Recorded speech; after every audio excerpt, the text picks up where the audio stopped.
الحمد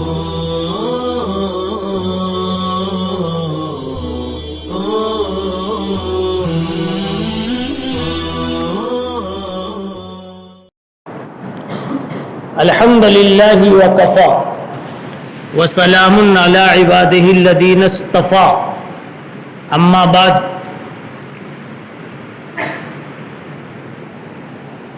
باب ما جاء فی الاحسان والعفو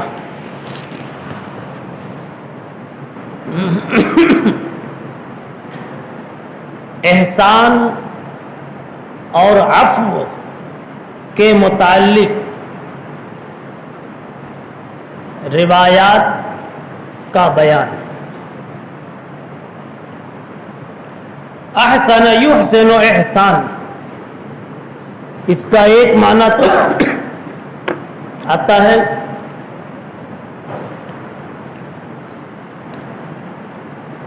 اخلاص کے، ایک معنی آتا ہے استحضار کے، استحضار فی عمل، ایک معنی آتا ہے کسی کے ساتھ اچھا سلوک کرنا۔ بات اصل یہ ہے کہ اس کا اصل جو معنی ہے احسان، کسی کے ساتھ حسن کا معاملہ کرنا، اور حسن کا معاملہ یہ ہے کہ جو کرنا چاہیے وہ کرنا، یعنی ہر صاحب حق کا حق دینا، فرضاً بھی نفلاً بھی، مہمان کو مہمانی کا حق دینا، گھر کے ہر افراد کو اس کا حق دینا، شریعت نے جس طرح کا حق بتایا یہ اصل ہے احسان۔ شریعت نے یہاں تک کہا کہ ظلم کرنے والوں کو معاف کر دو، تو یہ بھی ایک حق ہے کہ ظالم کو معاف کر دیا جاوے، یہ بھی ایک احسان ہے۔ تو اب احسان میں اتنا اگر توسع پیدا کیا جاوے تو اب اس کے آگے العفو کی جو تفسیر کا ذکر ہے یہ کہیں گے کہ یہ ذکر الخاص بعد العام ہے، یا عطف تفسیری، کہ یہاں یہ بتانا مقصود ہے کہ موقع آئے تو معاف کر دیا کرو، حسن سلوک کا مظاہرہ کرو۔ اصل اس کا معنی بتا دیا، کسی بھی عمل میں حسن پیدا کرنا، اور حسن پیدا ہوگا اس طرح سے کہ اس کے تمام متعلقات کا برتنے میں لحاظ کیا جائے۔ کھانا پکایا اس طرح سے کہ اس میں حسن پیدا کیا جائے، یہ اسی وقت ہوگا جب اس کے تمام لوازمات کا اہتمام کیا جائے، مسالے کی جتنی انواع اس میں آنی چاہیے وہ سب لائی جائے، اور جتنی مقدار ہونی چاہیے اتنی مقدار شامل کی جائے، حسن اس طرح سے آئے گا، اور جتنی دیر تک چولہے پہ رکھنا چاہیے اتنی دیر تک رکھا جائے، نہ یہ کہ کچا رہ جائے نہ یہ کہ جلا دیا جاوے۔ یہ اس باب کا اور اس لفظ کا حاصل ہوتا ہے، ان اللہ یأمر بالعدل والاحسان۔ بہ قال حدثنا بندار واحمد بن منی ومحمود بن غیلان قالوا حدثنا ابو احمد عن سفیان عن ابی اسحاق عن ابی الاحوص عن ابیہ قال قلت یا رسول اللہ الرجل امر به فلا یقرینی۔ ایک آدمی سوال کر رہے ہیں، یا رسول اللہ میرے ساتھ ایسا ہوتا ہے کہ میں اس کے گاؤں سے گزرتا ہوں تو مجھے مہمان نہیں بناتا، چائے کو بھی نہیں پوچھتا، فلا یقرینی مہمان نہیں بناتا، ولا یضیفونی اور یضیفونی دونوں صحیح، یعنی مجھے اپنا مہمان نہیں بناتا، میری میزبانی نہیں کرتا، فَيَمُرُّ بِي أَفَأَجْزِيهِ، پھر وہ بھی میرے گاؤں سے گزرتا ہے تو کیا میں بھی اسی جیسا اس کے ساتھ معاملہ کروں، اس کو ویسا ہی بدلہ دوں؟ أَفَأَجْزِيهِ، یعنی اس نے نہیں کچھ پوچھا تو میں بھی نہ پوچھوں، مسافہ کر کے واپس ہو جاؤں، اور عامتاً تو ایسے ہی ہوتا ہے، من ترا حاجب ہو گئے تمہارا حاجب ہو گئے، جو آپ کو کھلاتا آپ اس کو کھلاتا. یہ تو بہت آخری درجہ ہے، هل جزاء الاحسان الا الاحسان. اعلیٰ درجہ یہ ہے کہ اس کو بھی کھلاؤ جو آپ کو نہیں کھلاتا. سلام ہے آمنہ کے لالے محبوب سبحانی، سلام ہے ذل رحمانی، سلام ہے نور یزدانی، سلام اس پر جو بھوکا رہ کے اوروں کو کھلاتا تھا. یہ ایک وصف ہے، سمجھا؟ اور کیا ہے؟ جو دعائیں، گالیاں سن کر دعائیں جو دیتا تھا. مصرع بنا لینا جی. یہ ہے، اسی کو ایک جگہ فرمایا گیا سل من قطعک واعف عمن ظلمک، اس کو معاف کرو جو آپ پر ظلم کرتا ہے. واحسن الی من اساء الیک، برا کرنے والے کے ساتھ اچھا کرو. اس کا مطلب یہ کہ اس نے مہمان نہیں بنایا، لیکن آج وہ جامعہ میں آیا ہے تو آپ مہمان بنا لو. بڑی نیکی بھی کوئی کرنے کی کوشش کرو.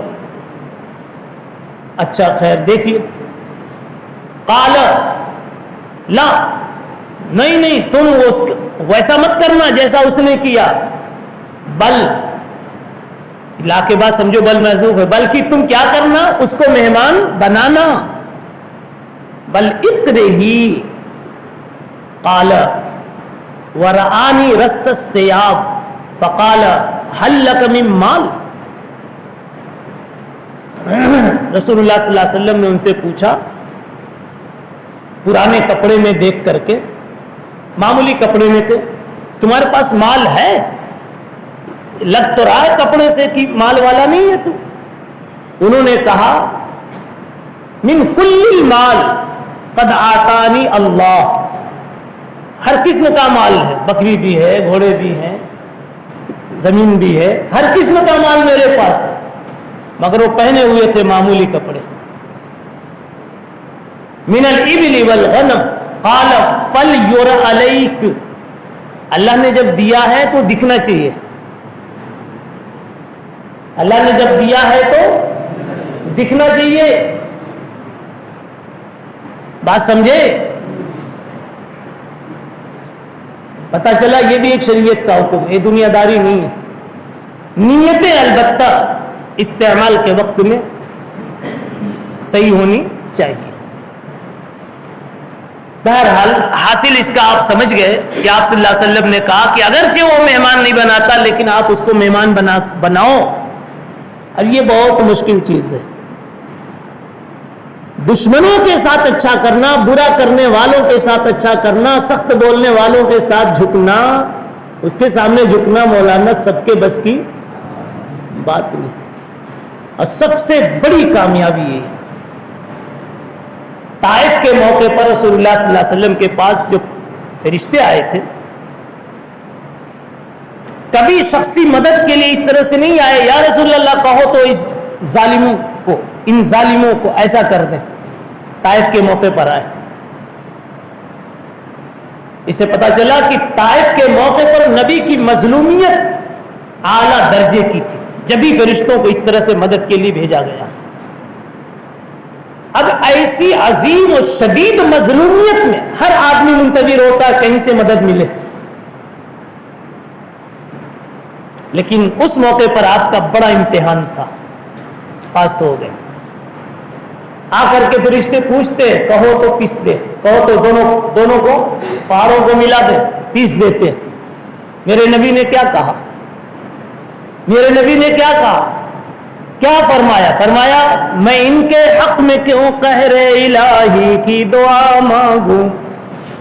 کیا اخلاق تھے جی، احسان، عفو.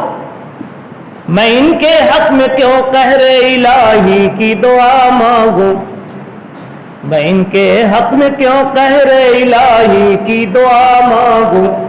بشر ہیں بے خبر ہیں کیوں تباہی کی دعا مانگوں.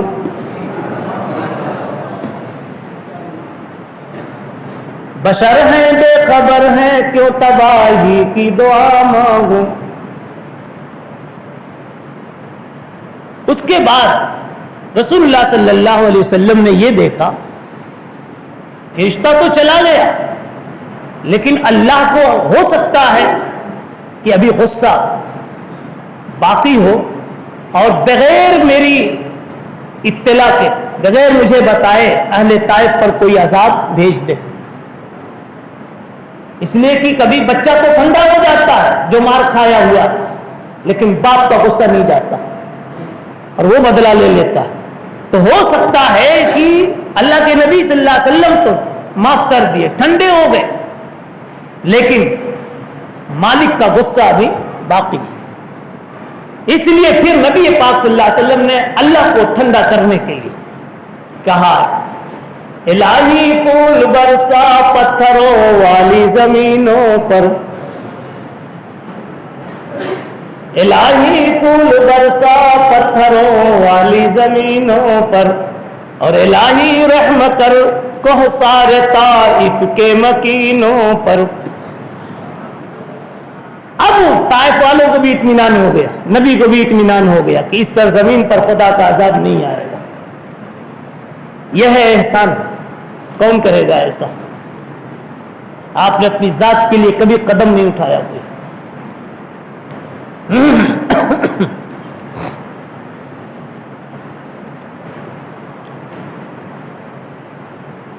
دوسری حدیث ہے، بہی قال حدثنا ابو ہشام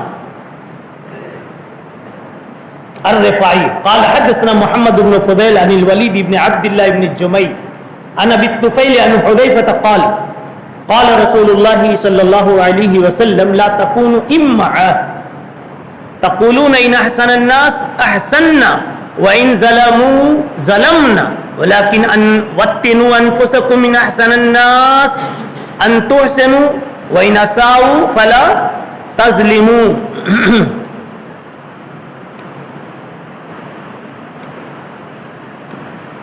اس حدیث میں رسول اللہ صلی اللہ علیہ وسلم ارشاد فرما رہے ہیں، کہتے ہیں لا تکونوا امعا، امعا مت بنو.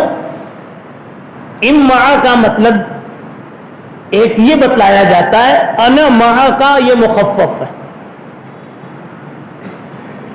اس انسان کو کہا جاتا ہے جو ہر آواز لگانے والے کے ساتھ ہو جاتا ہے بغیر انجام سوچے ہوئے.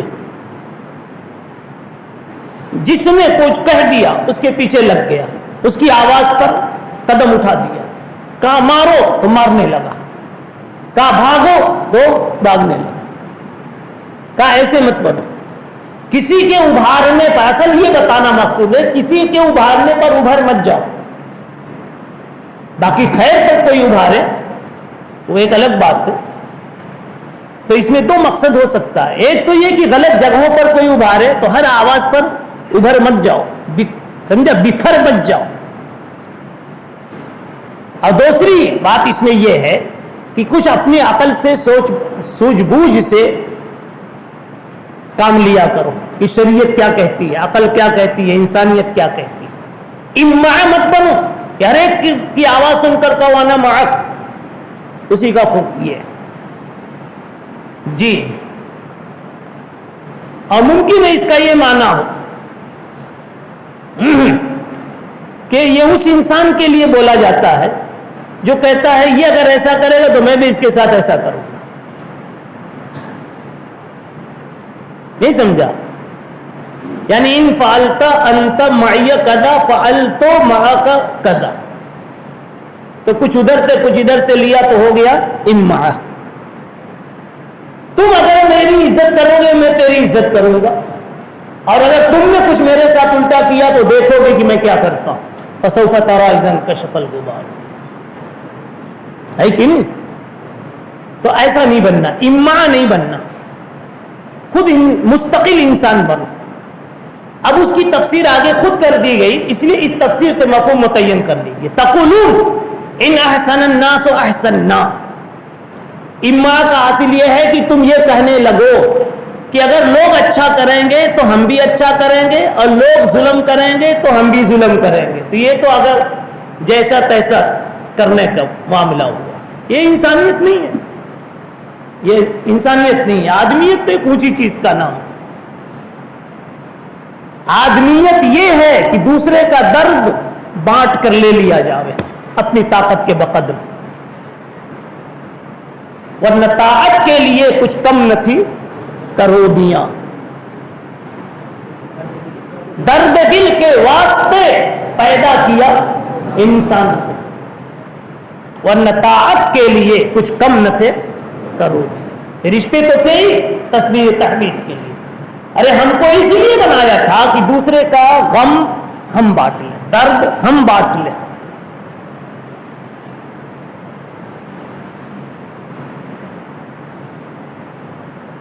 کھنجر پڑے کسی پہ تڑپتے ہیں ہم امیر، سارے جہاں کا درد ہمارے جگر میں ہے، اس کے لیے انسان بنا تھا۔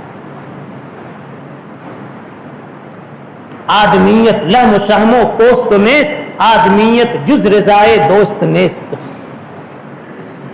رہ گئی بات جس میں یہ ہمدردی نہیں ہے وہ انسان نہیں ہے، صرف انسان کی کھوڑ میں غلاف نہیں ہے، این کے می بھی نہیں غلاف آدمند، نیستند آدم خلاف آدمند، این کے می بھی نہیں۔ کچھ لوگ ہوتے ہیں لمبے لمبے کرتے میں، اچھی شکلوں میں، میٹھی میٹھی زبانوں میں، نہیں سمجھے، لیکن اندر سے بھیڑیا جیسا دل رکھتے، ان کو کہا گیا این کے می بھی نہیں غلاف آدمند، نیستند آدم خلاف آدمند۔ یہ کھولے صرف انسان کا، انسانیت نہیں ہے اس میں۔ اللہ کے نبی صلی اللہ علیہ وسلم نے ایسی غیر واقعی غیر حقیقی انسانیت سے جو صرف ظاہری سوری غلافی ہوتی ہے، خلافی ہوتی ہے، اس سے منع فرمایا کہ انسان بنو۔ فرمایا لیکن وَاتِّنُوا أَنفُسَكُمْ إِنْ أَحْسَنَ النَّاسُ أَن تُحْسِنُوا وَإِنْ أَسَاءُوا فَلَا تَظْلِمُوا۔ ایسا اپنے آپ کو عادی بناؤ کہ اگر لوگ احسان کریں تو بھی تم احسان کرو، برا کرے تو تم ظلم نہ کرو، احسان کرے تو احسان کرو، کوئی برا کرے تو تم ظلم مت کرو، یعنی برائی کا بدلہ برائی سے مت دو، بلکہ کھل کا خلاصہ یہ نکلے گا کہ برائی کا بدلہ بھی کس سے دیا جائے؟ احسان سے دیا جائے۔ بدی را بدی سہل باشد جزا، بدی کا بدلہ بدی سے دینا سب کے لیے آسان ہے، گالی کا گالی سے، نہیں سمجھا؟ لیکن بدی کا بدلہ نیکی سے دینا ہر کسی کے بس کی بات نہیں۔ بدی را بدی سہل باشد جزا، اگر مردی احسن الی من اسا، اگر تم مرد ہو تو احسن الی من اسا، اسا کرنے والوں، اسا یسیء اساءت، اساءت کرنے والوں کے ساتھ احسان کر کے دکھاؤ، اگر مردی احسن الی من اسا۔ اگلا باب زیارت الاخوان کا ہے، اس میں یہ فضیلت بتائی گئی انسانیت اور آدمیتی کا، اور محبت اور سلوک کی ہی ایک کڑی ہے یہ بھی، کہ ایک آدمی دوسرے آدمی کے اپنے بھائی کی زیارت کے لیے جائے، کبھی وہ بیمار ہے، بیماری کی پریشانی میں اس کا کچھ تعاون کر دو، جس لائن سے بھی اس کا ہیلپ کر سکتے ہو کرو، ٹینشن ہے تو ٹینشن دور کر دو، آپ ٹینشن مت لو۔ ہمارے ہاں ایک ڈاکٹر ہے، وہ تو ایسے کتنے مریضوں کو ٹھیک کر چکا، اور اب تو دنیا میں ایسے بہت ڈاکٹر ہو گئے، اس طرح کی کوئی بات بول کر کے اس کا ٹینشن دور کرو۔ اگر پیسے کی تنگی کا معاملہ ہے تو مدد کا اشارہ دو۔ یہ ہے زیارت الاخوان کے نتائج۔ اس غرض سے بھائی بھائی کی زیارت کو جائے، اخوان بول کر کے، یہ اخوان نہیں مراد ہیں جو نسبی ہیں، مسلمان مراد، اخوان بول کر کے کون مراد ہے؟ بعض لوگ کہتے، بعض لوگوں نے یہ فرق کیا ہے کہ اخوہ اور اخوان میں یہ فرق ہے، اخوہ کہتے ہیں نسبی بھائی کو، اخوۃ یوسف، اور اخوان کہتے ہیں عمومی بھائی کو، مذہبی بھائی نکلے چاہے انسانی بھائی نکلے، عمومی بھائی کو، اور نسبی خصوصی بھائی کو اخوہ کہا جاتا ہے، باقی دونوں جمع ہے اخ کی۔ اگر کہیں اس کے خلاف اگر استعمال ہو جائے تو تعویل کر لینا، جواب لینے آنے کی ضرورت نہیں، خود ہی کر لینا کہ معنی اصلی تو وہ تھا لیکن مجازن ایسا یا اطلاقاً و استعمالاً ایسا بھی ہونے لگا۔